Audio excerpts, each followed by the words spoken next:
Buenos días, buenas tardes, buenas noches con todos. Cualquiera sea el momento del día en que nos estén viendo, estamos inaugurando una serie de podcasts sobre diversos temas de actualidad y de interés público.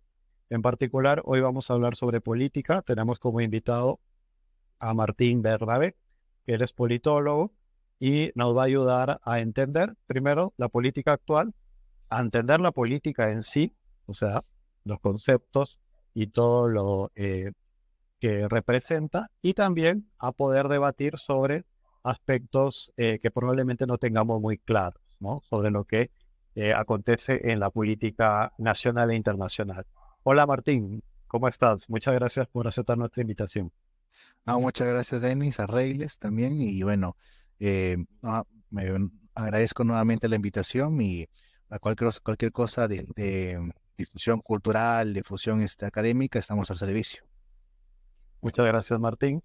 Muchas Hola gracias. Reina, ¿cómo estás? Muy buenas noches, acá con muchas ganas de iniciar esta nueva conversación el día de hoy con temas de política y con ganas de escuchar a mi amigo personal y politólogo Martín Bernabé. Excelente. Bueno, partamos desde el inicio. Vamos a preguntarle a Martín, dado que vamos a hablar de política, ¿qué es la política, Martín? Cuéntanos. Ya. Bueno, para... claro, es muy bueno cómo se comienza porque recoge mucho el método escolástico, ¿no? De que a veces muchas discusiones académicas son innecesarias, no tienen lugar, de hecho son innecesarias porque no se definen los conceptos. A ver, por política, por psicología, por filosofía, yo entiendo esto. Y si se parte de ese ejercicio, verás de que el interlocutor académico entiende por filosofía, por política, por psicología, otra cosa, ¿no? Otro concepto, ¿no? Y desde ahí, parte de ese punto, creo que nos ahorraríamos bastantes papers. Eso sí. Eh, bueno, por mi parte, yo combino dos esferas, ¿no? Dos definiciones, ¿no? Una es la de David Inkster, que es define política como la asignación autoritativa por parte de un grupo de valores en una sociedad, es decir, qué es lo que vale y lo que no vale en una sociedad, así es simple, una comunidad, sencillo. Eh, o sea, qué concepto de justicia, qué es justicia social, sea justicia social en primer lugar, ¿no? Qué son los derechos, ¿no? En la actividad en la cual define ese tipo de cuestiones, entonces estamos haciendo política, ¿no? Es muy interesante esa definición de David Inkster.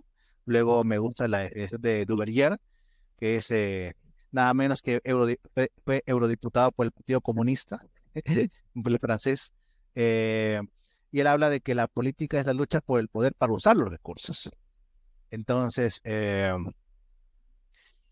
yo vería la política como justamente es la asignación autoritativa por parte de un grupo que sería el gobierno de valores, pero de valores que están en función de asignar recursos, ¿no? Para la supervivencia de la sociedad, de la comunidad, ¿no? Eso yo entendería por política eso. Excelente, excelente. Eh, por lo que te escucho, es que el concepto de política es bastante diverso en términos de, digamos, los distintos autores que proponen un concepto sobre política, pero podemos llegar a un consenso con la definición que nos da sobre justamente el hecho de la asignación de los recursos y que hay un grupo que se encarga justamente de esa labor y de esa función. Ahora, ¿hasta dónde deberíamos trasladarnos si queremos hablar de el concepto de política? Podemos decir que los griegos fueron los primeros que teorizaron al respecto.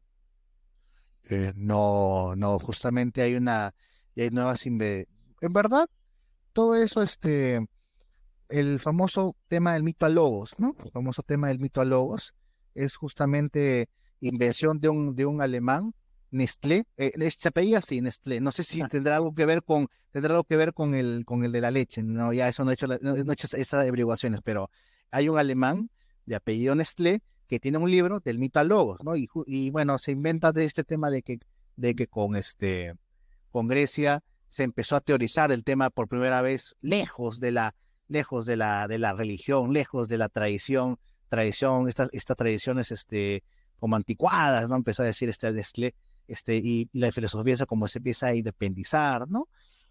Pero es una mala lectura. Para comenzar, no es una mala lectura de la filosofía griega, porque Platón y Aristóteles hacen uso de mitos para entender la realidad. Por ejemplo, el mito del carro alado, que usa Platón, y él entendía así, el Platón, el tema, lo entendía así, que el carro alado era una figura mitológica valga la redundancia, dentro de la mitología griega. No recuerdo de qué dios era, no recuerdo muy bien, pero él decía, eso es el cuerpo humano, que las riendas es el razonamiento, el caballo son las emociones y naturalmente la persona es la razón, ¿no? Me gusta mucho, es más antropológicamente más cierto, me atrevería a decir, que Aristóteles, me atrevería a decir. Bueno, Aristóteles ni qué decir, utiliza también figuras mitológicas, Sócrates también, y, y justamente Aristóteles menciona de que en su libro La Metafísica, de que toda esta sabiduría viene de Egipto, de los egipcios. Y los egipcios tenían este tema de las poleas, las balanzas. Ya. ¿Y por qué hacían esto? ¿Por qué? Porque la religión los lleva, su lectura religiosa los llevaba a eso. Porque eh, cuando moría un egipcio, dentro de su cultura, dentro de su religiosidad, se enfrentaba, se veía a la cara a un dios y le decía, a ver, ¿qué has hecho, qué has hecho de bueno, ¿no? Y lo ponía en una parte de la balanza. Balanza. Y Claro. Ese era el dios Tot, me parece, el de la sí, balanza. Si creo, mal no creo. recuerdo. Y que ese tema lo ponía en otra balanza. Si gana lo malo, naturalmente se condena, pero si gana el bien, entras en el libro de la vida, ¿no? Entras al paraíso. Pero esa lectura, y con el tema de las balanzas, empieza a haber una lectura de la física en la cual recuperan los griegos. Bueno, y eso naturalmente no es recuperado, por lecturas muy racionalistas, ¿no? Que luego se empieza a profundizar más con la ilustración. Pero yo pienso de que ya acortando los tiempos, de que con Sumeria ya empieza, si bien es cierto, con este tema de, del mito de Gilgamesh, por ahí más o menos, eh, ya empieza a haber propiamente un gobierno, ya empieza a haber propiamente el asignar, ¿no? El asignar valores que, que tenían que ver con la redistribución de los recursos necesarios en ese momento de la cultura, ¿no? Ahora, naturalmente, la lectura que yo rechazo, esto es un agregado, es de que esto fue como un impedimento para el desarrollo de las sociedades, no, es totalmente falso, ¿no? Sumeria fue avanzada por su tiempo, Egipto fue avanzada por su tiempo. Tanto fue así que los griegos reconocen que si no fuera por los egipcios, no hubieran llegado tan lejos. Y bueno, y ahí los egipcios recuperan lo de Sumeria y así, ¿no? Y ninguna de esas tres culturas, Sumeria, egipcio y Grecia, no reniegan de lo religioso, ¿no? Además de se apoyan. Claro. En lo sobrenatural. De hecho, tengo entendido que Sócrates atribuía muchos de sus descubrimientos filosóficos a un daemon, que era como un espíritu que le guiaba. Es decir, no siempre la filosofía estuvo divorciada de una creencia en el mundo espiritual como ocurrió después. Después ya parece que hubo un rechazo racionalista, creo que desde el racionalismo hacia lo sobrenatural. ¿Fue durante el racionalismo, Martín, o estoy equivocado? Yo sí pienso propiamente que el rechazo empieza con la ilustración, ¿no? Si bien es cierto, puede haber antecedentes previos, pero todo explota en la ilustración, ¿no? Que es ya el racionalismo en su máxima expresión, ¿no? Y Ultranza.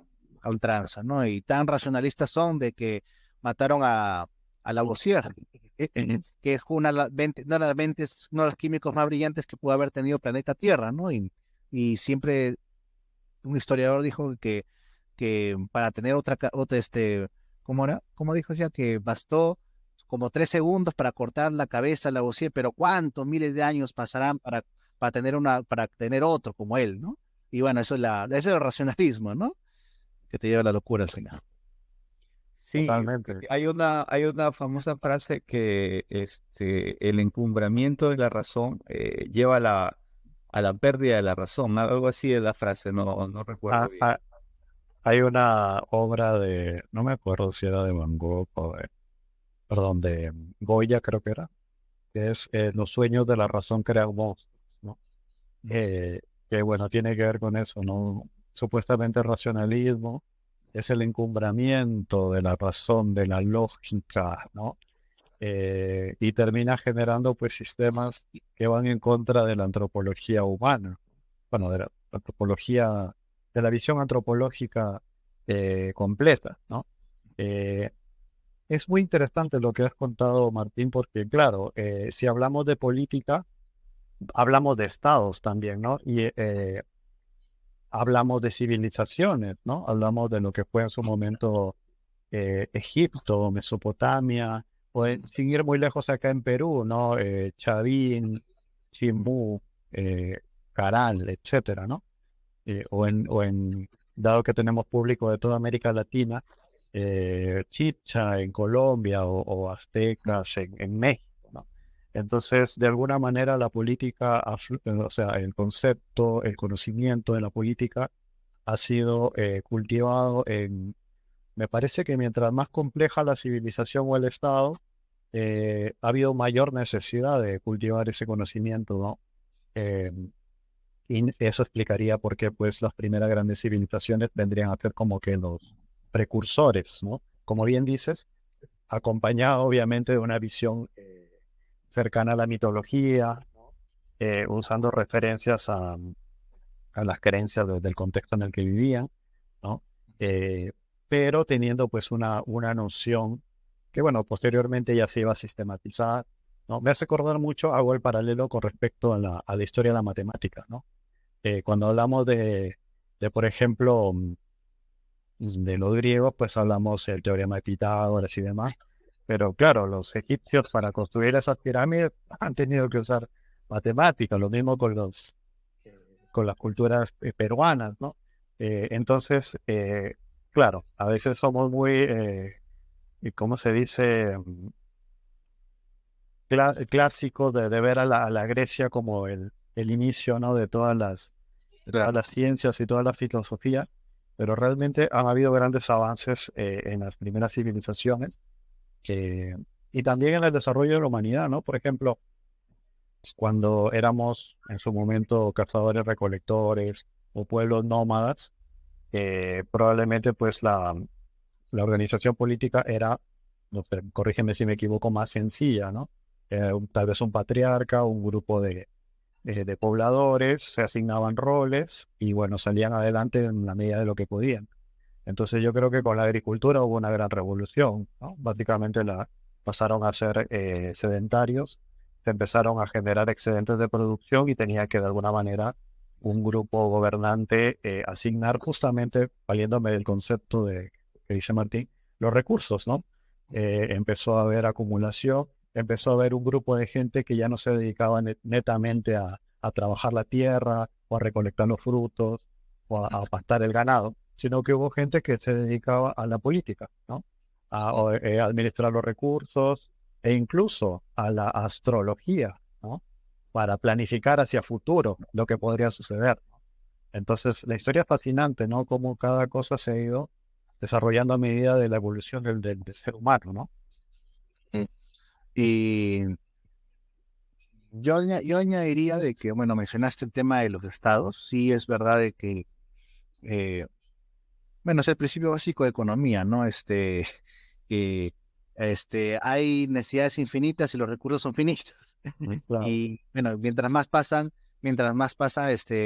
los tiempos, bueno, por ejemplo, mis necesidades, como yo, politólogo de 28 años, no son las mismas que alguien de un estudiante de ciencia política de 20 años o de un profesional de 40 años, ya son diferentes, ¿no? La necesidad es peor con el tiempo, y no es lo mismo, si yo hubiera nacido en los 80 tendría otro tipo de necesidades, ¿no? Así. Eh, el tema, yo pienso de que bueno, en este sentido yo comparto la tesis del doctor Miguel Ayuso Torres, de que en sí lo que ha habido no es tanto un Estado, porque el Estado ya es un concepto, ya, algo abstracto que lo ponemos en la realidad. Lo que ha habido es si nos circunscribimos a la realidad, para mí lo que ha habido es gobierno, ¿no? También lo que dice Miguel Ayuso Torres, ¿no? Que es un gobierno, un grupo que está al mando de la sociedad. Punto, ¿no? Puede ser mando de una persona, mando de un grupo, manda a varias personas, la república, ¿no? Pero eso al final siempre es un grupo, ¿no? Y el tema del Estado, y esto es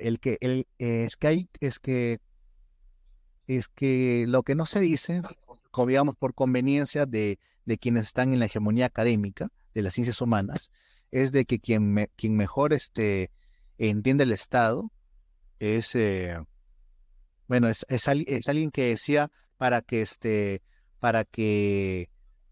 para que esto que ahora vamos a denominar Estado tenga poder sobre todo, que todo el mundo tenga poder, que todo el mundo crea lo que se le dé la gana, ¿no? Me olvidé el nombre ahorita. Era un judío, a ver si el Espinosa, Baruch Espinosa. Baruch Espinosa era el que decía, tiene un tratado de teología política, algo así, y ahí menciona abiertamente, ¿no? De que para que esto, ya que vamos a denominar Estado, tenga poder por sobre todos los ciudadanos, que esto no sea contestado por parte de los ciudadanos, hay que hacer que los ciudadanos, que los pobladores crean lo que se les dé la gana. Es decir, el relativismo es siempre funcional al Estado, van siempre de la mano. Eh, A un justa- Estado totalitario sería, Bernabé, el relativismo es funcional a un Estado totalitario o a cualquier Estado.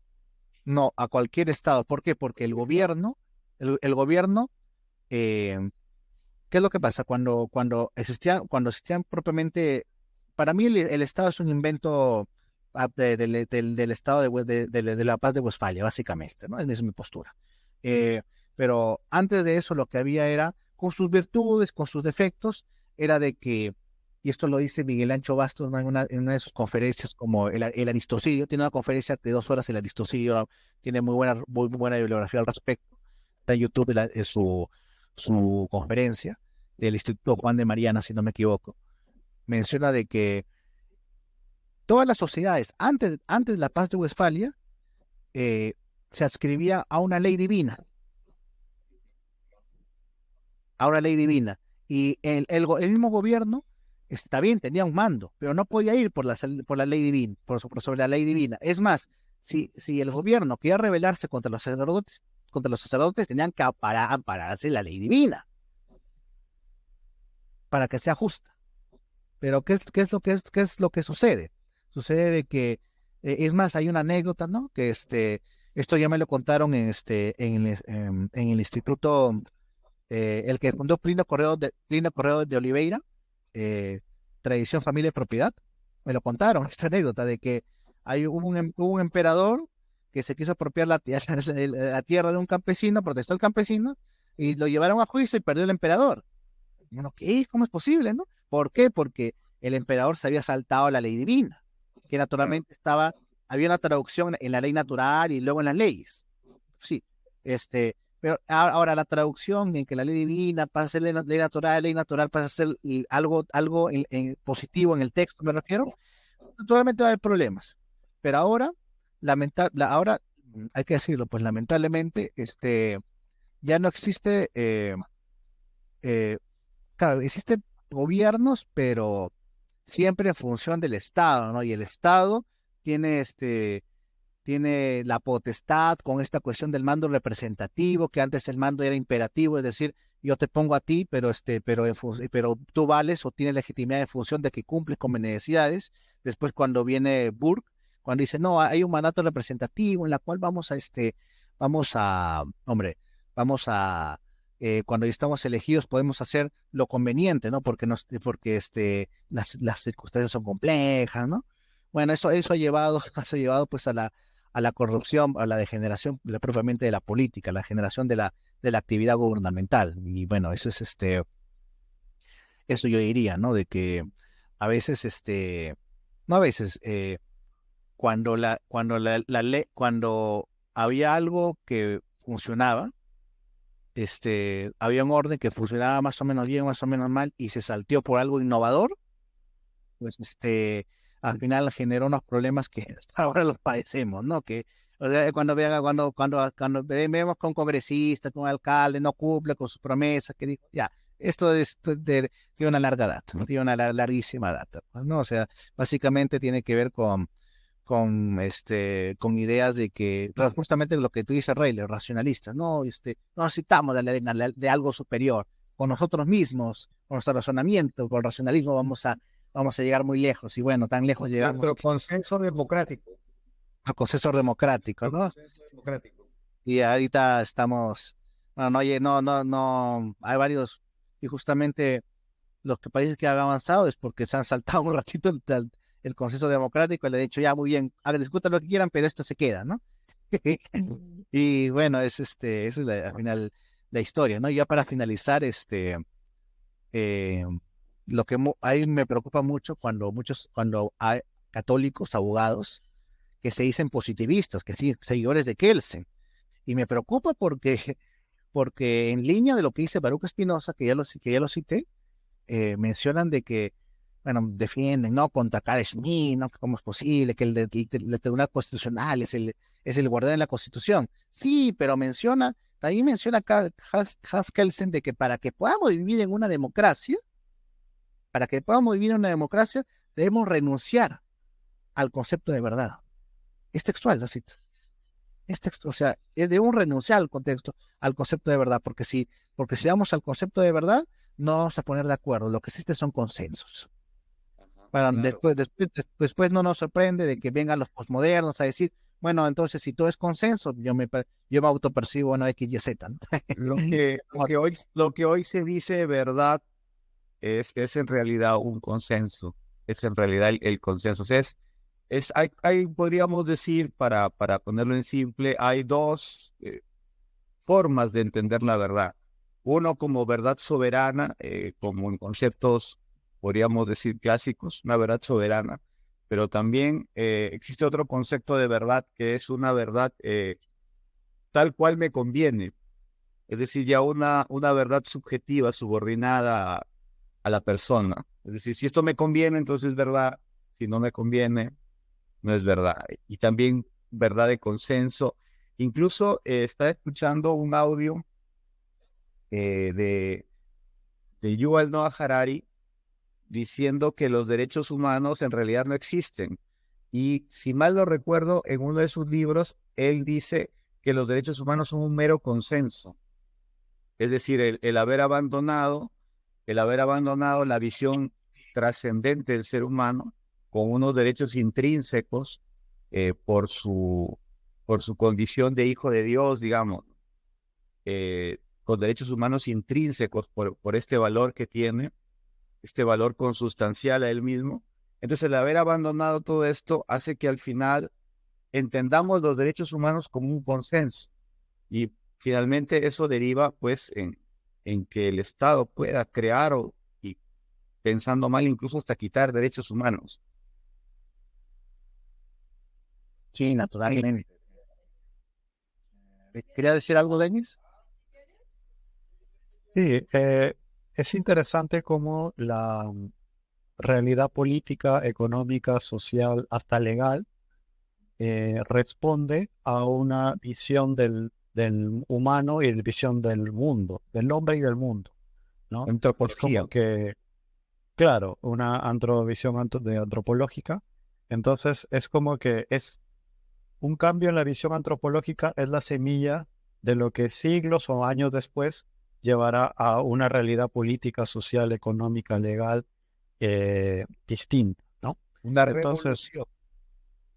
exacto, ¿no? Entonces, Martín, ¿dónde podríamos rastrear esa semilla del relativismo que lleva a pensar que el consenso va por encima de la verdad?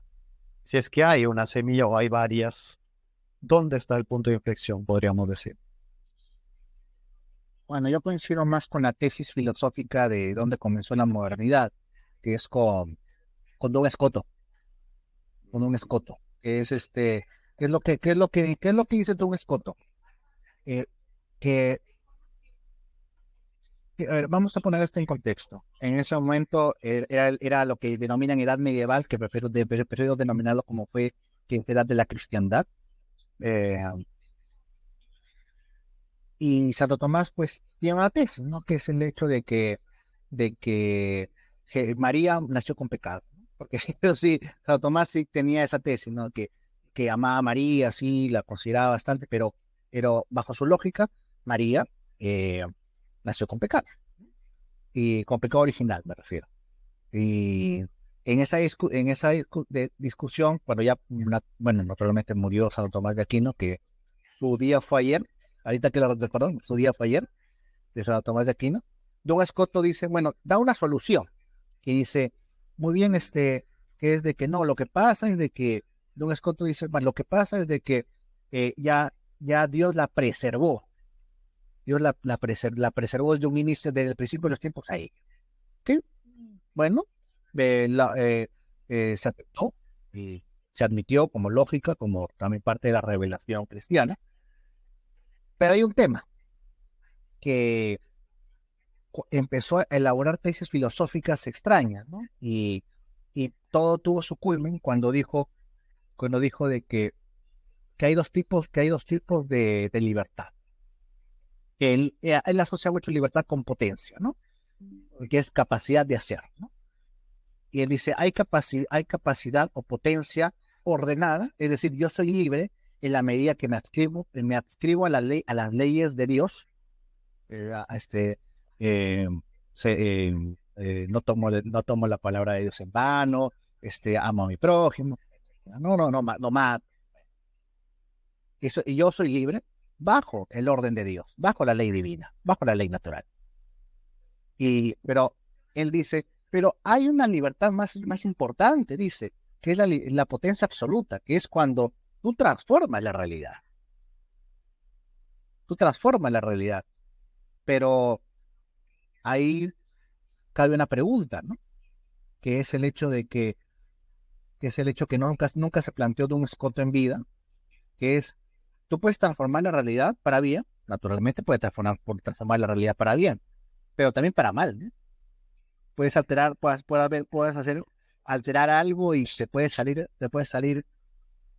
los resultados pueden ser catastróficos, también es un escenario, pero, pero se quedó en el planteamiento de un Escoto de que el mero hecho de transformar la realidad ya es éticamente bueno, que no es necesario quedarse con lo ordenado, con la ley divina, con la ley natural. También puedes tú transformar la realidad, y el hecho de que tú transformes la realidad objetiva ya es éticamente bueno. Va bueno. Entonces luego viene Ockham, Guillermo de Ockham, que de la navaja de Ockham, ¿no? De la navaja, claro. Ya. Pero es El nominalismo. exacto, ¿no? Que es que él empieza a decir básicamente de que las categorías, de decir, por ejemplo, este es un celular, no están propiamente en el celular, ¿no? La categoría de la realidad, sino que es algo que imprime mi mente, que luego, años después, viene Douglas Coto y dice, y basándose en Boca, dice, muy bien, entonces, la realidad, la verdad, ya no es lo que dice Santo Tomás de Aquino, es la adecuación del pensamiento con la cosa, con la realidad, no, que es al revés. Es que lo de afuera tiene que adecuarse a lo que está acá. Y ahí empieza el desarrollo, ¿no? Ahí todo empieza el desarrollo de la modernidad filosófica, ¿no? Que yo la definiría como que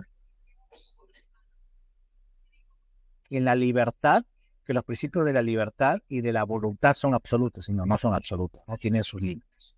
Y ahí, digamos, si uno entiende que la voluntad y la libertad no tienen un marco referencial, que es la ley divina, la ley de Dios y la ley natural, ya es las consecuencias, bueno, ya son las que, al final lo que estamos viviendo ahora es lo que se conjuró, ¿no? Lo que se ideó hace muchos años, ¿no? Y específicamente de la baja edad de la cristiandad. Guillermo de Ockham lo que hace es que rompe una relación entre el pensamiento, la palabra y la cosa. Entonces nuestras palabras no tienen la capacidad de definir una cosa, sino que son arbitrariedades. Todo queda envuelto en la subjetividad. Entonces a partir de ahí comienza toda una corriente de subjetivismo que pasa por Lutero, Descartes, y poco a poco se va formando una filosofía relativista. Por ejemplo, Kant, si mal no recuerdo, es Kant que dice que al analizar la realidad lo hacemos en base a algunos fenómenos, ¿no? Dice, nuestro acceso a la realidad se expresa en términos de fenómeno y númeno. ¿Mm? Entonces, por ejemplo, para Kant, el objeto conocido, la cosa en sí, la cosa es incognoscible para Kant. La cosa en sí es incognoscible, no podemos definirla. Entonces, el objeto conocido es resultado de un caos de sensaciones experimentadas que el sujeto va ordenando en categorías, creando una realidad. O sea, el sujeto es el que crea la realidad. El sujeto ordena lo que observa en categorías y de un caos de categorías, entonces crea una realidad. Ya no es que yo defino una cosa en sí, sino que creo una realidad. Entonces todo eso poco a poco se fue pasando por la dialéctica hegeliana del amo y el esclavo, el materialismo de Feuerbach, el inmanentismo, la escatología inmanentista de Marx, y así vamos camino hacia lo que hoy es la modernidad, la posmodernidad, ¿no? Quiero compartir una opinión que se me acaba de ocurrir para debatirlo, ¿no? Pensemos en la concepción o en las ideas del ser humano, de la antropología y del mundo como semillas, ¿no? Semillas que si se colocan en una tierra fértil, van a crecer, ¿no? Van a generar frutos y van a ser, quién sabe, el árbol más grande en ese universo, en ese mundo, ¿no? Pero si no se colocan en una tierra fértil, claramente morirán al poco de ser cultivados, ¿no? Entonces, yo me pongo a pensar, ideas como las que acaban de mencionar de Ockham y anteriores, seguramente se han mencionado en distintas etapas o ideas similares, ¿no? De distintas etapas de la historia de la humanidad, pero probablemente no hayan tenido tantos frutos porque no llegaron en el momento en donde la tierra no estaba lo suficientemente fértil para estas ideas. Claro. Entonces, y adelanto un argumento o una opinión. ¿Qué tanto tiene que ver la configuración política, social, económica en el momento en que se dieron esas ideas, ¿no? Por ejemplo, eh, como bien menciona Martín, el relativismo ayuda, eh, digamos, a los que tienen el poder, al Estado, entonces beneficia a los que están queriendo, interpreto yo, a los que están queriendo tener el poder, les beneficia más tener una sociedad que se rija por ese relativismo, ¿no? Entonces, es una ideología o pensamiento que sirve a intereses de un grupo, ¿no? Y que particularmente es un grupo que estaba ganando poder.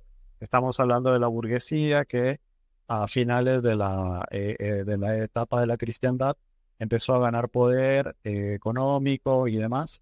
Entonces, ¿hasta qué punto el florecimiento de ciertas ideas depende o está influenciado por la situación que se estaba dando en ese momento en la humanidad. O es un tema de mutua causalidad. Y bueno, yo pienso que va más por la mutua casualidad que mencionaste, es lo último, Denis, pero yo me atrevería a decir que todo tiene un inicio, que mencionaste algo muy valedero, Denis, de que hay ideas que son acogidas por grupos que le convienen esas ideas. Y justamente acabo de terminar este libro de Agustín Laje de La batalla cultural, y una tesis interesantísima, pero interesantísima, de que dice el Renacimiento, básicamente, el Renacimiento pone como sujeto de la historia ya no al creyente, ya no al feligrés, sino al hombre, sí, el humanismo. Y el humanismo, el Renacimiento promueve el humanismo, sí, pero ¿a qué sujeto pone? ¿Al hombre feligrés que va a la iglesia, que es padre de familia, o una mujer madre de familia? No, pone al hombre burgués, pone al hombre burgués, pone al hombre que pone por encima la productividad por encima de todo. Es decir, en la que el análisis costo-beneficio, que es propiamente de los recursos, de la economía, lo expande a todos los ámbitos. Y lo voy a decir, lo ensucia. Porque cuando tú coges algo de una lógica y lo pones a otra área, yo soy de la idea de que le ensucia. Entonces, yo pienso de que esa clase, ¿no? Ese grupo, mejor dicho, fue bastante, ganó bastante dinero, ganó bastante poder por el dinero que tenían, ganó bastante poder por la influencia que tenían mediante el dinero. Y justamente estas ideas que venían, bueno, acá hay un tal Ockham que dicen que con la voluntad podemos todo, y luego tenemos a Duns Scoto de que transformar la realidad por el hecho de transformarla ya nos hace éticamente buenos, y ya para qué tenemos que adscribirnos a la ley divina, la ley natural, y eso, por ahí, digamos, yo pienso de que la centralidad, digamos, el grupo que se ha ido apoderando ya de todos estos espacios, de la parte del dinero, el espacio de las esferas económicas, sino también de la cultura, empieza a meter sus ideas, sus ideas estéticas, entre comillas, sus ideas poéticas, ¿no? Que no son nada armoniosas, ¿no? Y porque le ensucia con el tema de la productividad, ¿no? Que si esto es algo productivo, ¿no? Eh, pero pienso que por ahí va, ¿no? De que justamente el sujeto el humanismo que pone como sujeto de la historia al hombre, pero al hombre burgués, es el que, es el que, digamos, ha agrupado personas con intereses de concentrar más dinero, y cuando concentraron más dinero promocionaron personas o ideólogos, filósofos que les convenga, ¿no? Que no les haga ruido, ¿no? Que digamos, bueno, yo pues, mi visión es esta, ¿no? Y no quiero que este es mi estilo de vida, no quiero que se me afecte. Más o menos por ahí va. Entiendo. Esto me hace pensar en, no sé si han escuchado el concepto think tank, es algo así como tanque de pensamiento, que es una especie de apoyo a ciertos autores, ¿no? Que justamente respaldan o le dan una base, entre comillas, filosófica a cierta postura política o cierta postura de alguna élite, y les financian, publican sus libros, ¿no? Publican sus artículos en las principales revistas académicas, entonces se vuelven pues justamente una industria, ¿no? De fomentar esas ideas, eh, y bueno, de alguna manera sirven a sus intereses, ¿no? Ahora, podemos decir que en alguna etapa de la humanidad la situación no fue de orientación hacia el relativismo, sino que más bien por el contrario, se pensaba en las verdades absolutas bajo una visión trascendental. eh, entonces, porque también hay que ver la otra parte, ¿no? Porque la humanidad, justamente acabamos de hablar del Renacimiento. ¿Qué pasaba antes del Renacimiento? ¿Qué podemos decir sobre cómo se llevaba la política en esa época? Bueno, básicamente la era renacentista se caracterizó por el apogeo de las repúblicas. Y en sí, yo pienso que hasta el problema del mal y la decadencia la decadencia de, bueno, hasta la posterior ruptura de la cristiandad, eh, tiene que ver con la, pési- la pésima respuesta de la Iglesia Católica con respecto a la peste negra. Sí, estoy completamente seguro. No respondió bien ante esa situación. Y incluso, bueno, está bien, ¿no? Que ahí está Santa Teresa de Jesús, que dice de que fue como que un castigo de Dios por las perversiones que se habían hecho, sí, pero, claro, sí, pero decirle eso a una persona que perdió toda su familia, son como 20 familiares, 35 familiares, no es, no sé, tan caritativo sea en esos momentos decirlo. O sea, tú lo No puedes tan decir, convincente, tan convincente, o sea, no también tan convincente, claro. puede ser cierto, ¿no? Pero, no, es más cierto, pero el tema de que faltó como una respuesta de decir, no, mira, Más política. acá, un tema más político faltó y justamente nacen, pues, el Renacimiento nacen, pues, ideas más, bueno, el Renacimiento nacen ideas más republicanas, más, con el tema del propiamente los parlamentos o protoparlamentos, y sí existe una variedad, ¿no? de, no era lo mismo lo que era Italia, lo que era España, lo que era Alemania, lo que no, creo que no existía Alemania, era otra situación, pero bueno, lo que ahora es Alemania tenía otra situación y Inglaterra también otra situación, ¿no? Pero sí los puntos en común es de que pienso de que ha habido como muy bien al no haber al haber una pésima respuesta por parte de la iglesia, me refiero a pésima respuesta política, se empezaron a, a escuchar, digamos, empezaron a escuchar los cantos de sirenas de las ideas, de esas promesas, ¿no? Democráticas, republicanas, ¿no? Que en alguna medida podría tener algo de valor, pero el tema es de que siempre venía con algo de contrabando, ¿no? Por así decirlo, ¿no? Y mira, ya en estas ideas de justamente de potencia absoluta, de voluntad absoluta, libertad absoluta, ¿no? Y de ahí, pues, desde ahí, digamos, empezó la situación, ¿no? Claro.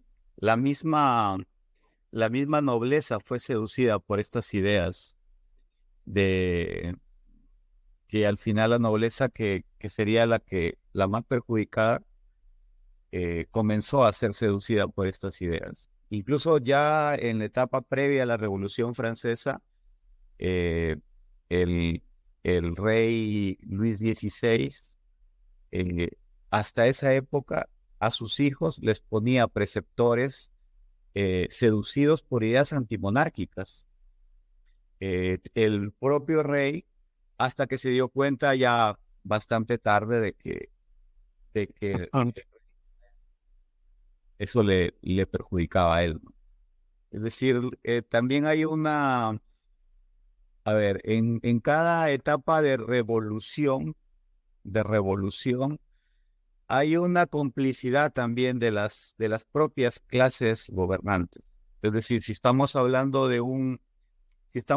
hoy día en una etapa de reseteo del sistema político, se va a lograr junto con la complicidad de las clases actuales gobernantes. Es decir, de sus propios errores también va a salir el germen de esa revolución que dé vuelta al sistema político. Ahora hablemos un poco de América Latina, ¿no? Porque hemos hablado del Renacimiento en Europa, que obviamente todo está conectado claramente. Entonces, bueno, llegaron los españoles a América Latina año 1492, estaban ellos en la etapa de máximo florecimiento del Renacimiento. No sé si de máximo, pero bueno, estaba en boga el Renacimiento, ¿no? Eh, Muchos de estos soldados probablemente no estaban tan instruidos en estas nuevas ideas, probablemente incluso hayan tenido mentalidades de etapas anteriores, eh, y llegan pues a un territorio nuevo, ¿no? Eh, y empiezan pues a implementar sus instituciones en estos nuevos territorios, ¿no? Obviamente no fue de manera orgánica y sencilla, en algunos lugares sí, en otros no. Por ejemplo, en Perú y Bolivia, parte de Chile, Colombia estaba el Tahuantinsuyo, ¿no?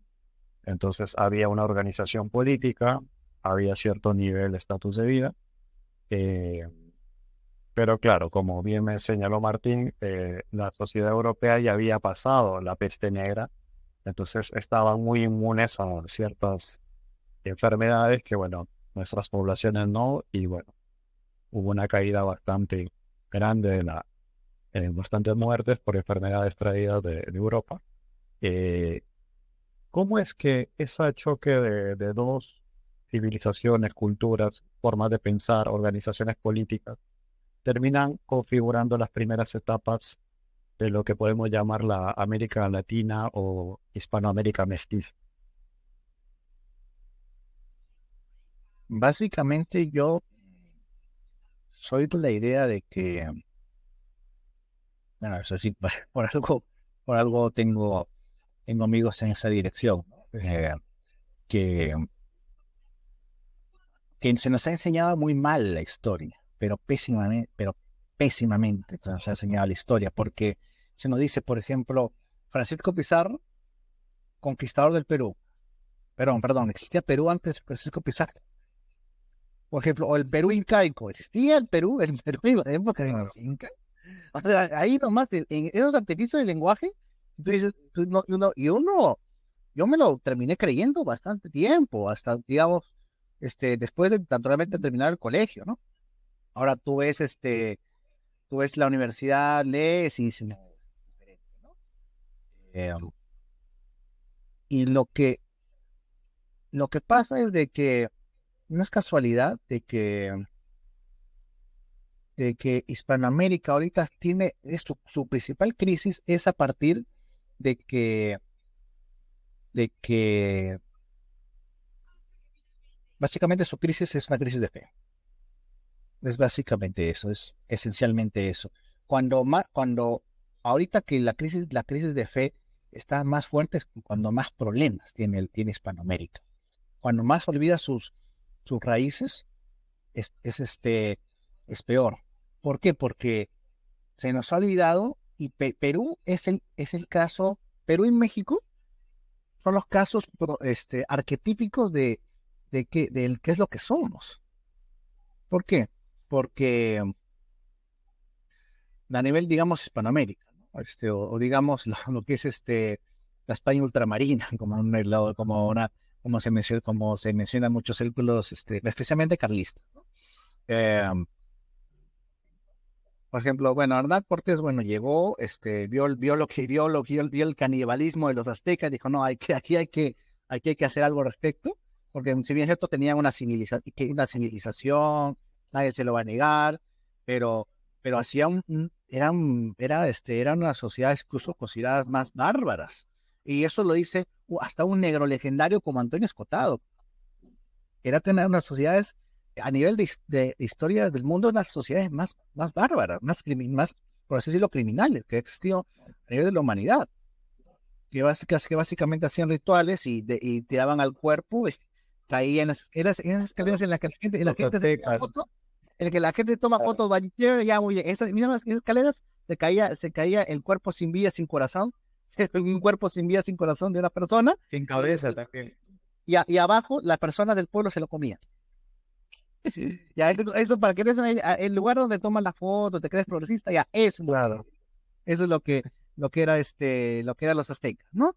Que naturalmente tenía sus avances, chévere, pero tenía este tema de que tenía que ser corregido, ¿no? Y justamente, y es más, tanto respetó ese aspecto que los españoles que no tocaron sus avances, corrigieron lo que tenían que corregir y se quedaron ahí, pasó el tema de la independencia, no, ya. En el tema inca es más, éramos más, no llegamos, naturalmente, no a ese extremo jamás, pero éramos, los incas eran muy violentos, muy violentos eran los incas, porque digamos, que para que uno llegara a ser, digamos, regente, tenga que matar a su hermano y que tome chicha con en la cabeza de su hermano, bueno, me parece, no es algo muy civilizado, pienso yo, ¿no? Algo falta ahí, digo, ¿no? Entonces, y que sean pieles, ¿no? Pieles, o sea, como que hacían tejidos con base a las pieles de los enemigos. Eso es cierto, está registrado, ¿no? Te lo dice hasta el más neurolegendario. y, y el tema es de que, ¿por qué menciono todo esto? De que cuando, y tanto fue el tema de que no soportaban acá al Inca, de que Francisco Pizarro, bueno, acá se habla mucho de la centralización en Perú, pero Francisco Pizarro hizo la acción más descentralizadora y que hasta ahora no se ha igualado en lo que es Perú, que es unir a todos contra los incas. Y eso es el Perú, la unión de todos al mando de los españoles contra los incas. Y más bien acá tenemos una visión bastante distorsionada, bastante de que como que el Perú solamente son los incas y que hay un paréntesis cuando llegaron los españoles y luego volvimos a ser peruanos con la república. O sea, eso es básicamente la gente lo que te va a contestar, con más o menos lo mismo te va a contestar. Y y bueno, básicamente de que no, se nos ha enseñado mal la historia, hay intereses ideológicos, ¿no? Como por ahí apuntó Reyes, con base en esto. Pero ¿por qué menciono el caso de Francisco Pizarro y Hernán Cortés? Porque así como Hernán Cortés es el padre de México, y soy de la idea de que Francisco Pizarro es el padre de Perú. Por más que le hincha mucho, por más que le duela mucho. ¿Por qué? Porque y es más, para mí es el primer peruano. ¿Por qué? Porque Pizarro dejó España, si bien es cierto, tenía ideas así de generar riqueza, ¿no? Naturalmente. Pero no era propiamente la riqueza lo que lo movía. Era gobernar un nuevo país, una nueva circunscripción, vamos a decir, un nuevo territorio, y llegó a decir de que soñaba con ese territorio. Como que quería conocerlo, como que ya llegó hasta tal punto de que nunca volvió a España. Se casó ahí, o sea, se casó acá en Perú, o sea, dio su vida por el Perú, ¿no? Para que ahora los liberales me vengan a decir que otra cosa, ¿no? Pero bueno, ya es eso es lo que yo respondería, ¿no? ¿Qué impacto tiene la cristiandad acá, ¿no? De que aceptamos lo particular que es lo andino, en otro caso lo inca, con cultura aymara, con cultura las diversas que hay acá en Perú, pero todo es con base a la cruz. Todo ya está bien, y todos con base a la cruz, y todos lo aceptaron. No se rebelaron contra eso. Y es más, incluso hay una tesis de Capitán Perú de que en realidad Tupac Amaru se rebeló en favor de la casa Austria. Y es un tesis que tiene bastante valedera, tiene sus fuentes, o sea, para que vean que, ¿por qué se hacía esto? Porque ya sabían lo que había en el pasado, pues no querían regresar a lo mismo. Y también lo mismo, 3/4 lo mismo en México. Sí, bueno, yo me refería a que en gran parte nosotros o la América Latina e Hispanoamérica, primero de todo debe conocer la historia como realmente fue, o al menos en la medida de lo posible, porque jamás sabremos, ¿no? Siempre son fuentes de cronistas, de más, pero yo creo que en la medida de lo posible es importante conocer la historia, no solamente la historia del virreinato, sino lo que pasó en la República, ¿no? Y bien estudiado lo que pasó en la República, porque empezaron a circular justamente la leyenda negra, ¿no?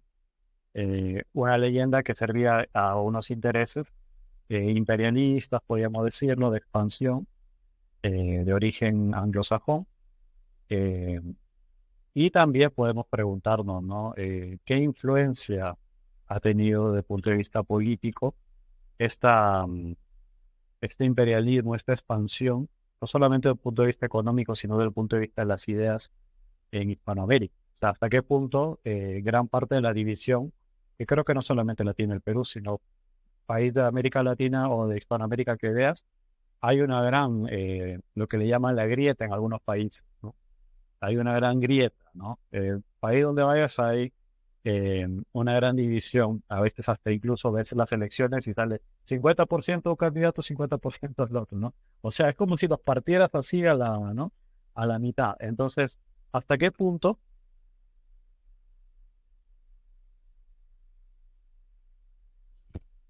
Denis, eh, que digamos, una historia de ciertas influencias que hemos tenido en los últimos décadas, siglos atrás?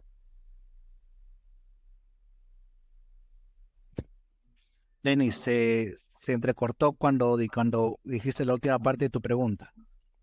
Sí, bueno, mi pregunta principalmente es, ¿hasta qué punto podemos rastrear vamos a poner como ejemplo el Perú, ¿no? Ujú. ¿Hasta qué punto podemos rastrear la desunión clara que hay en el Perú eh, ante nuestra historia republicana, tomando en consideración influencia francesa, holandesa, inglesa, y nuestra historia virreinal, ¿no?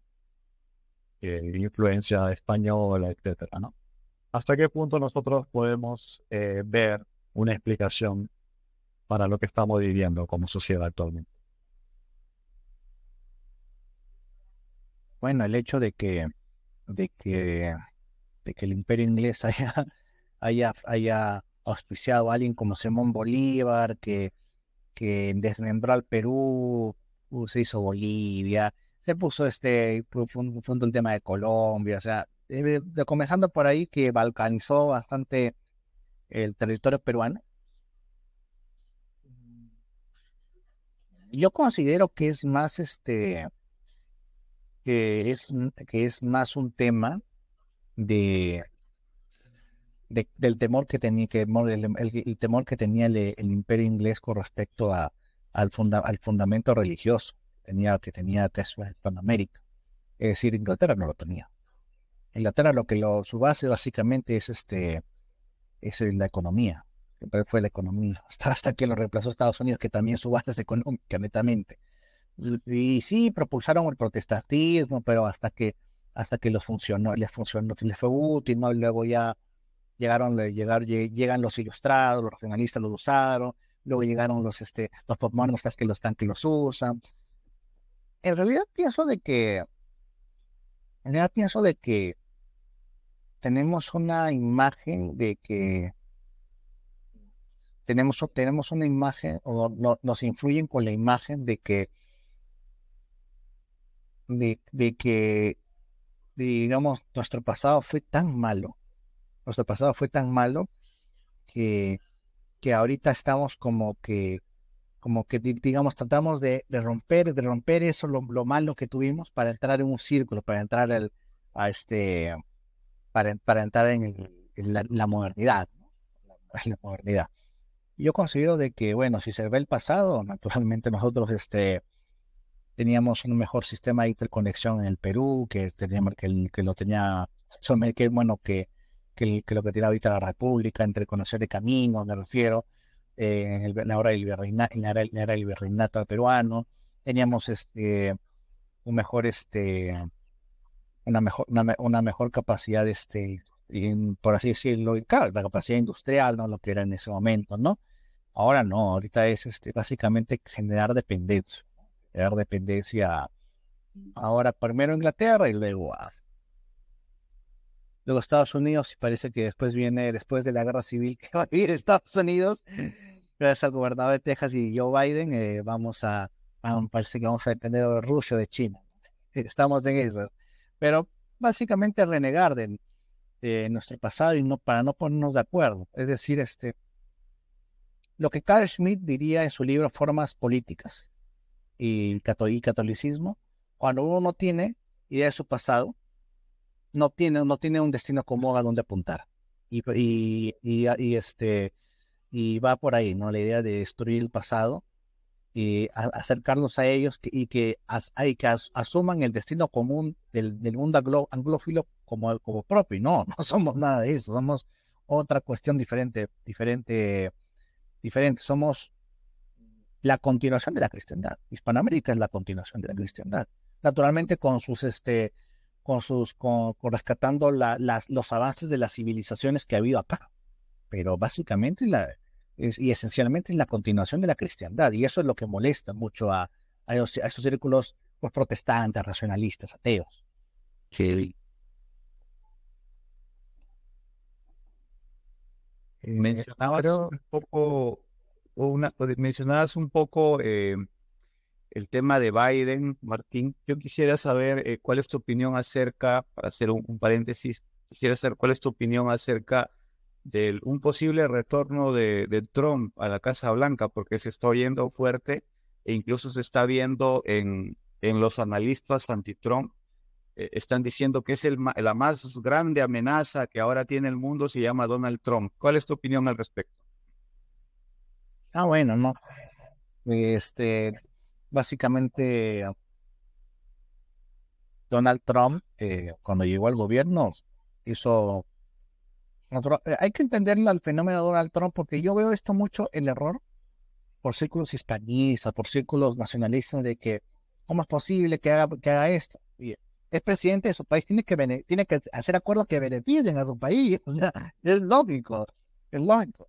Y es más, cuando fue presidente, armó una paz en Medio Oriente, hizo un tratado de retirada.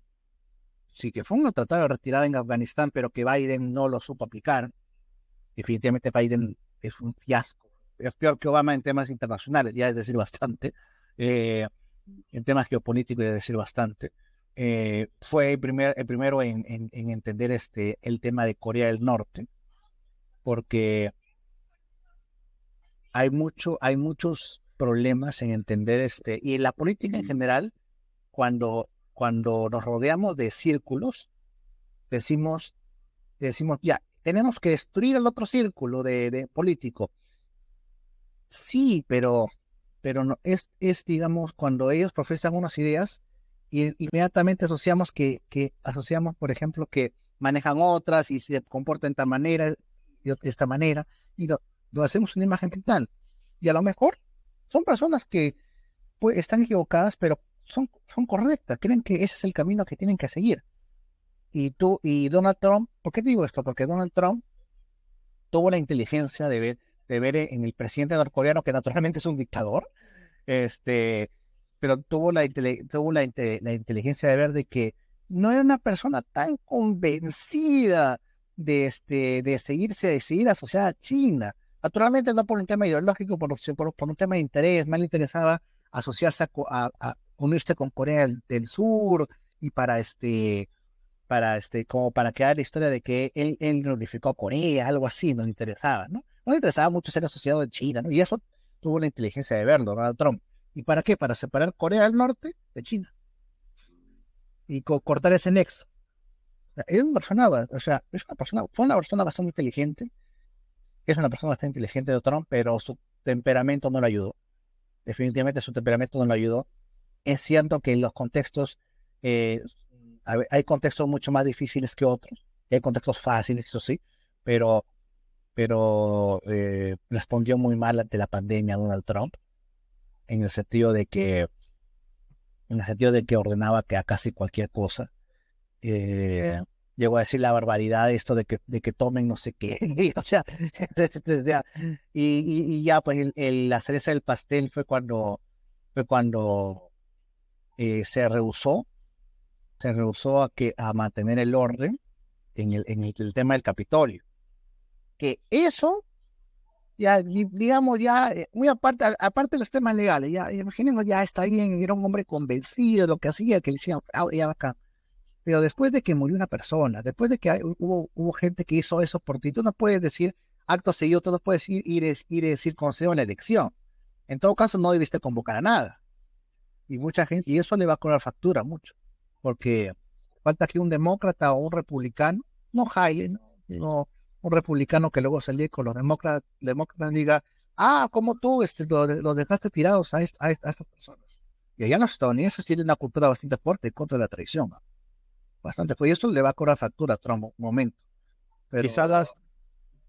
Ujú. Sí, No, eso, como te digo, le va a cobrar factura a Trump en algún momento. No sé si para la elección o no sé si acaso un gobierno durante su gobierno. Pero sí, no fue, o sea, fue su ímpetu el que le ganó, ¿no? Es más, hay un teólogo, William Lane Craig, creo que lo conoces a Reyes, hay un teólogo protestante, William Lane Craig, muy bueno, y él escribió un texto a Facebook, dice de que Donald Trump tuvo para ser un presidente a la altura de Abraham Lincoln, pero el temperamento definitivamente no le ayudó. Y yo soy de la idea de que el temperamento sí no ayuda. No quiero decir de que Ron DeSantis sea algo mejor, pero o fue algo mejor, pero no era eso, no, a veces el temperamento le gana, ¿no? Y si bien es cierto, ayudó en contextos como en Corea del Norte, ¿no? Y todo eso, y en tema de China, pero no en contexto de crisis, así de que crisis internas, pasó lo de Black Lives Matter, cuando lo que ha tenido que hacer es, mire, ¿saben qué? Esto no es un caso sistemático de racismo, ha sido un caso puntual de abuso policial, se le va a investigar, punto. Él se puso a retuitear como a defender a las policías y eso generó una ola de violencia en Washington, ese tipo de cosas, ¿no? Eso le juega menos a un líder. No quiere decir que seas cobarde, no quiere decir que no tenga las cosas que decir en su debido momento, pero hay momentos en los que tienes que ser prudencial, no dejarte llevar por tus impulsos, que eso ya lo condenaba Platón, Aristóteles, pasando por San Agustín, San Tomás de Aquino. Pareciera que, pareciera que las denuncias que salen continuamente en televisión no le afectan mucho, pero por ahí su manejo de la pandemia y estas crisis internas que tú mencionas fueron la causante de la no reelección. Porque ahora último he escuchado que están algunos periodistas preocupados porque dice que al electorado no le interesa que le saquen esta denuncia a la otra, pero sí, parece que no, electoralmente no le afecta, pero sí el manejo de la pandemia, parece ser que sin pandemia, ¿crees que hubiera sido reelegido Donald Trump sin pandemia? Pero naturalmente, o sea, tuvieron el más alto índice de desempleo, más alto índice de más alto índice de empleo, como que superaron como el 95% antes de la pandemia con Donald Trump. O sea, era una cosa espectacular. El tema de que llegó la pandemia y siempre existe esta teoría de la conspiración que dicen que los chinos saltaron la pandemia a costa de millones de chinos para afectar al gobierno de Donald Trump. Hay que dejarlo en teoría de la conspiración, ¿no? A pesar de que digan que hay una secretaria de Estado de Estados Unidos que dice que sí es verdad, no sé. Como para saber, O si ya eso ya es para saberlo, ya es. para saber eso, imposible. Imagino que podemos extrapolar tu opinión de Donald Trump a Javier Milei, así también en cuanto al temperamento, a las formas. No, mi ley es más inteligente, en el sentido emocional. En el sentido emocional, ¿te parece? O sea, si bien es cierto, es una persona efusiva en, eh, al defender sus ideas, él entiende la diferencia de que ahora es presidente, y no por eso quiere decir que va a abandonar sus ideas, pero tiene que hacer las cosas, y por eso se le va a juzgar. Por eso es de que cuando pasó al balotaje, que es segunda vuelta electoral, salió con Macri, salió con Patricia Bullrich, que le dijo que era una montonera que pone bombas, y salió con Mauricio Macri, que le dijo en una entrevista, no directamente, ahí no estaba Macri, pero sí dijo de que le preguntaron a Javier Milei, ¿usted sería ministro de Economía de Macri? Ah, sí, con una condición, que se ponga un injerto. ¿De qué? De testículos. Ya, imagínate ya para que le des esa respuesta, ¿no? Pero tuvo la capacidad, ¿no? De pasar la página, ¿no? Y vencer, pues, estos, estos personajes de la cámpora, vamos por llamarlo así, ¿no? De kirchnerismo, que no es peronismo, es kirchnerismo, es otra cosa, esta situación, pero es bastante corrupto, bastante ya inefable en algunas cosas.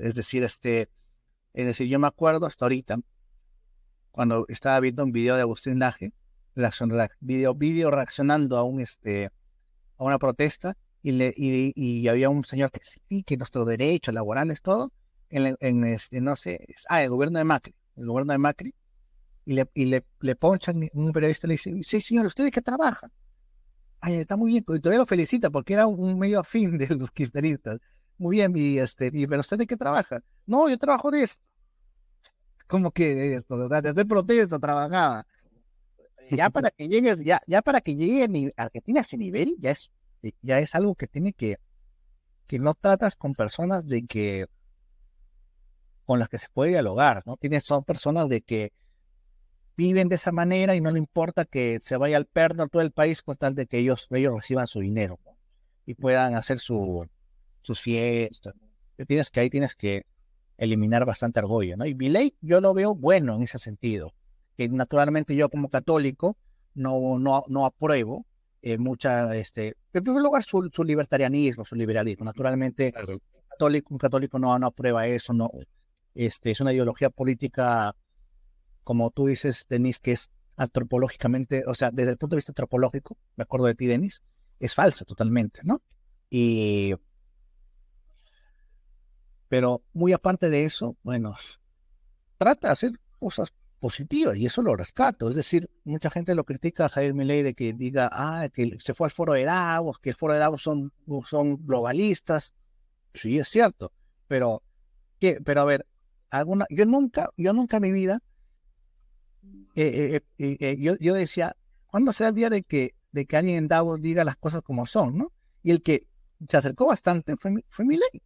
Me sorprendió, fue Milei que dijo que mencionó el tema de la interrupción voluntaria del embarazo era un crimen, mencionó de que el ecologismo era una mentira, mencionó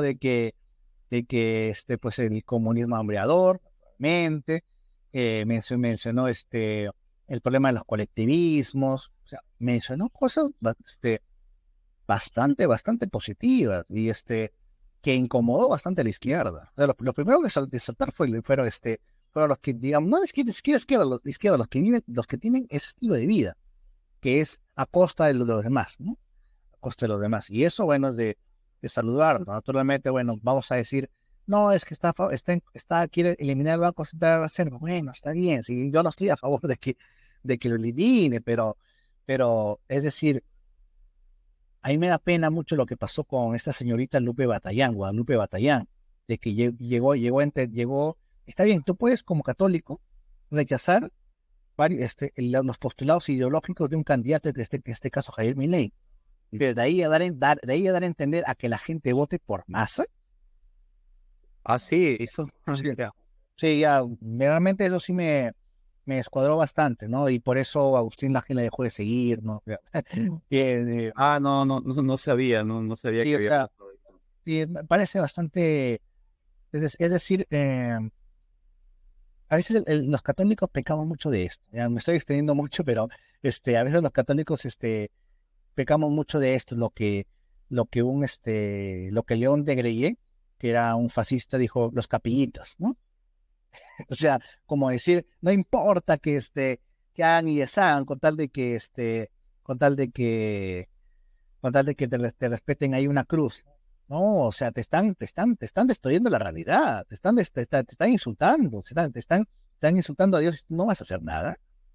Pero, o sea, y te vas a poner, digamos, estricto con personas que al final te pueden dar una mano y por este estricto vas a ser funcional a personas que han promovido el aborto como masa, que fue el operador político para que salga el aborto, para que salga la interrupción, va a ser funcional, o sea, como pasó con Lupe Batallán, que tanto decía, tanto predicaba en la lucha contra la interrupción voluntaria del embarazo para llegar a este punto, digamos, dar a entender a que votaran por Massa, y Massa fue el operador político para que toda la maquinaria del Congreso, de la Cámara de Diputados, la Cámara de Senadores, aprobara la interrupción voluntaria del embarazo. Bueno, así, a veces pecaban mucho de los católicos de capillita, ¿no? De que, no, tiene que ser así. Sí, pero es que para que se consigan las cosas. Si no, pues no consigues nada. Y al final, si eres una ONG más, ¿no? Y vamos a mostrar cosas más, eres una ONG más, y no vas a cambiar nada, eres una ONG más. Has mencionado la palabra del globalismo, o referido al foro de Davos. Hay una corriente antiglobalista en Occidente, porque hemos visto que está Milei, que se ha ido contra lo que tú llamas el ecologismo, el tema de la IBE, ¿no? Está Trump, que también hace poco se ha pronunciado contra la teoría de género, muy fuertemente hace poquito. Está el Giorgia Meloni en Italia, los países de Visegrado también, Polonia, Hungría, siempre van en esa línea. Y bueno, hace poco estuvo Bolsonaro, también en Chile estuvo cerca de ganar José Antonio Kast, pasó segunda vuelta, pero perdió. Y después, que Chile rechazara la constitución de la izquierda, eligió, digamos, al partido de Kast dentro de las primeras opciones, si mal no recuerdo, o la primera opción para ser constituyentes. ¿A qué crees que se debe eso, de este crecimiento de una corriente anti-establishment, anti todo lo que es Davos, agenda ecologista, género? ¿A qué crees que se debe en Occidente? Me hiciste acordar, Milei habló bastante grueso, por así decirlo, contra la teoría del género en Davos también. Y eso también, o sea, y eso, a ver, que un presidente te lo diga en Davos, o sea, está bien, yo quisiera que fuera un Chesterton, pero es lo que hay, pues, ¿no? Es lo que hay. Ahora, lo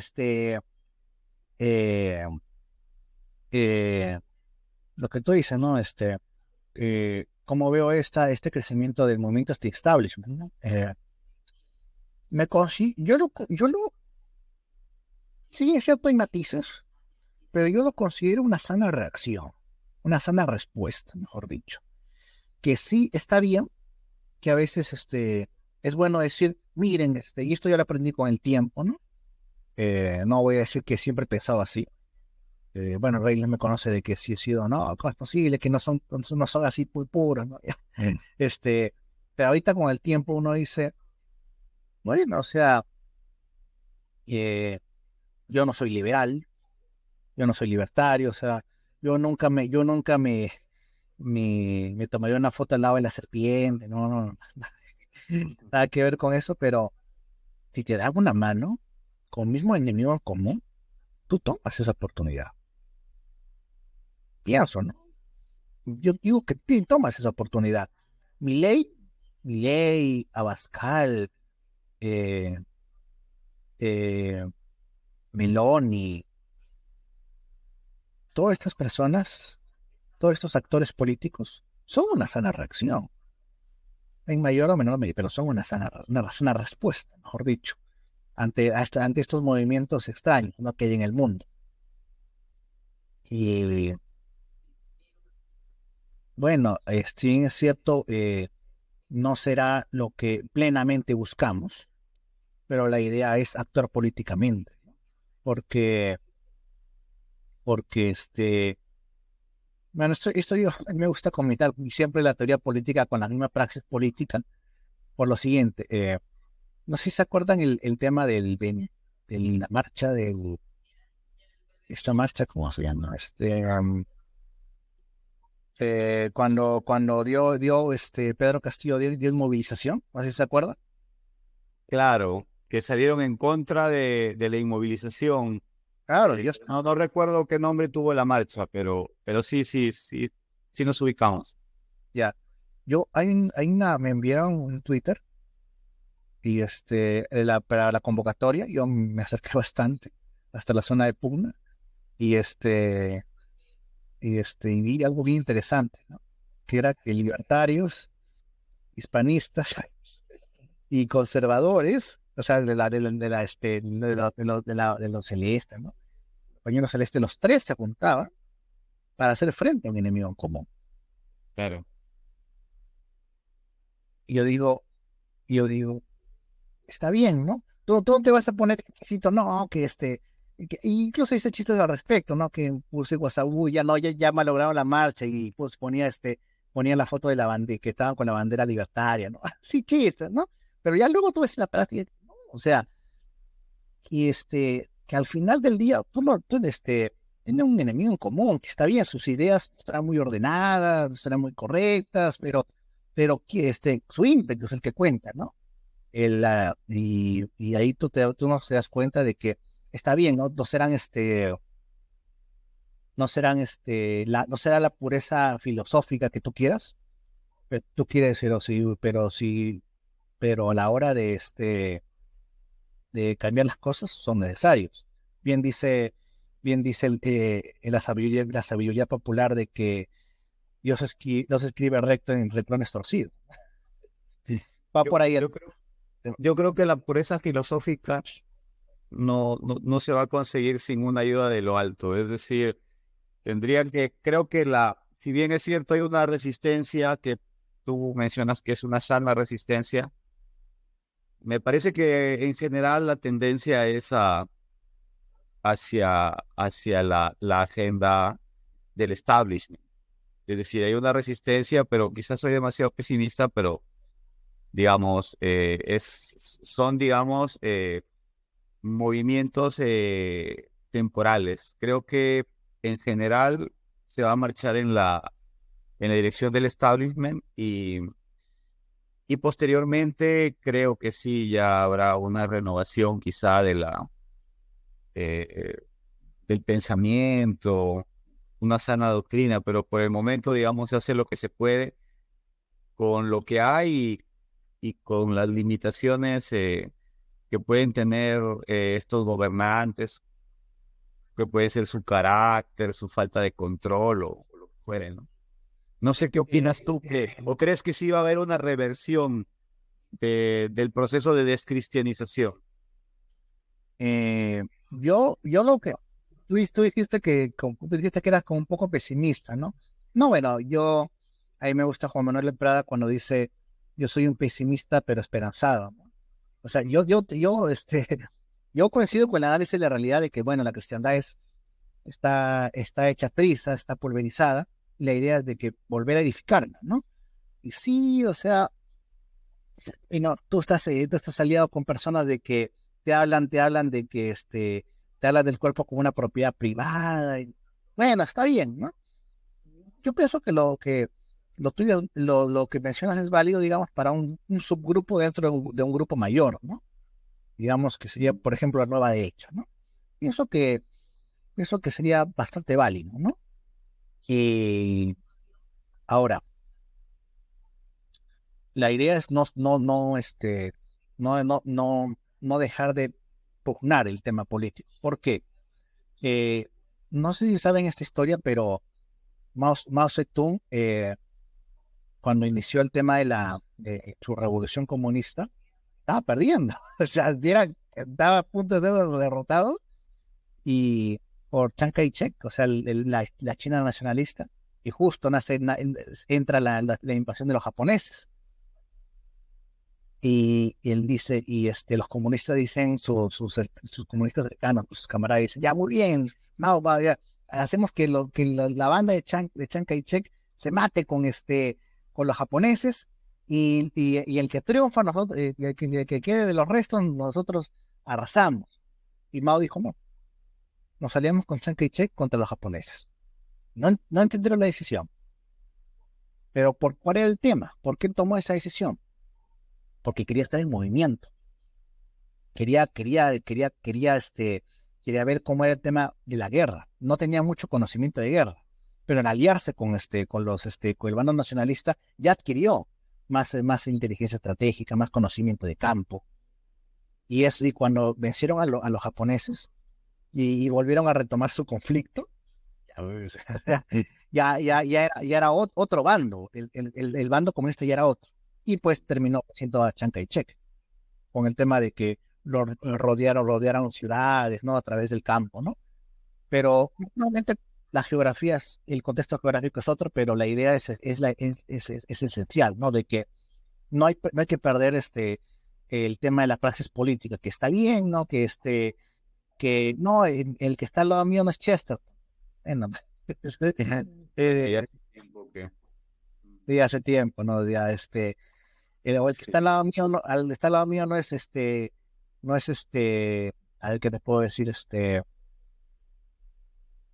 no es Góngora, ¿no? Un chileno, ¿no? Que es nacionalista y católico.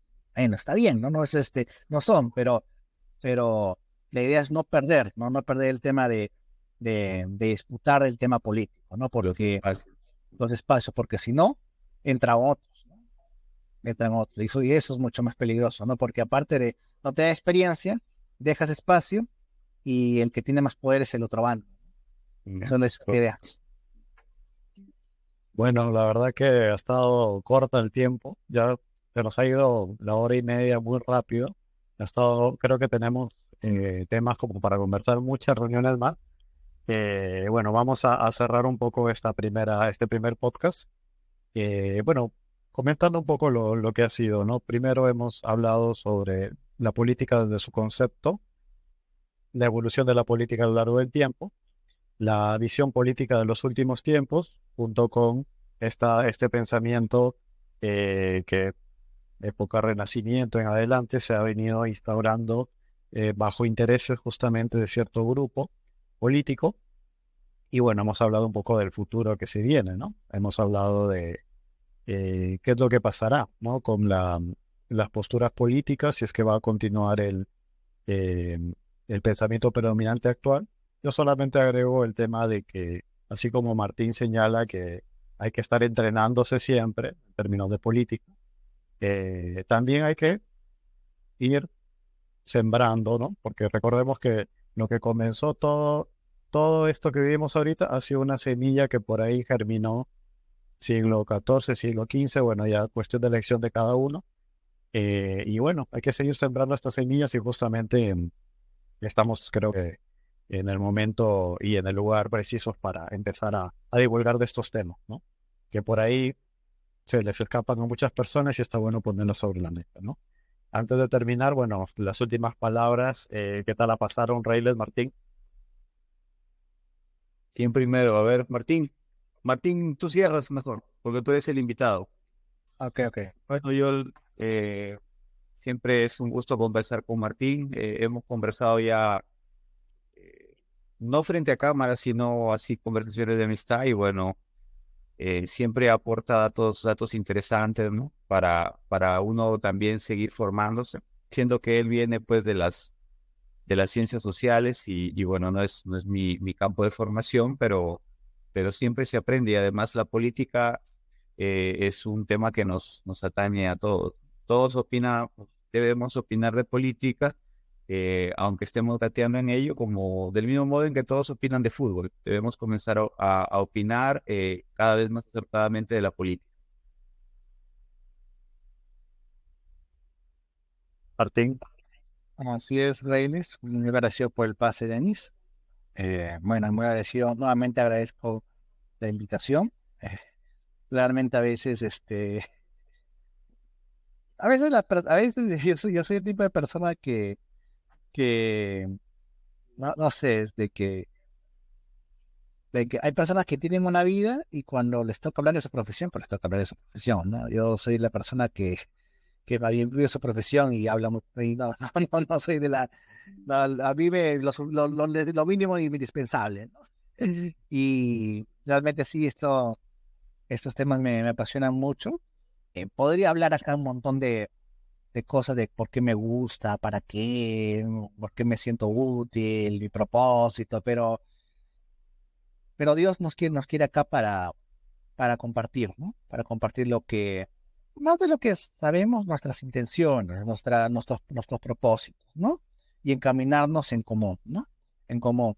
y como dicen, ¿no? Que como está escrito en las Sagradas Escrituras de que todos seamos uno, ¿no? Y hay que ser uno en común unión, ¿no? Y en ese sentido me agradezco de que me hayan invitado a esta plataforma para estar más en común unión, donde, bueno, las ideas fluyen y, bueno, naturalmente, a un servidor lo hacen feliz, pero más que todo, tratamos de poner un grano de arena para modificar la situación, ¿no? Modificar la situación social, política y siempre en Dios.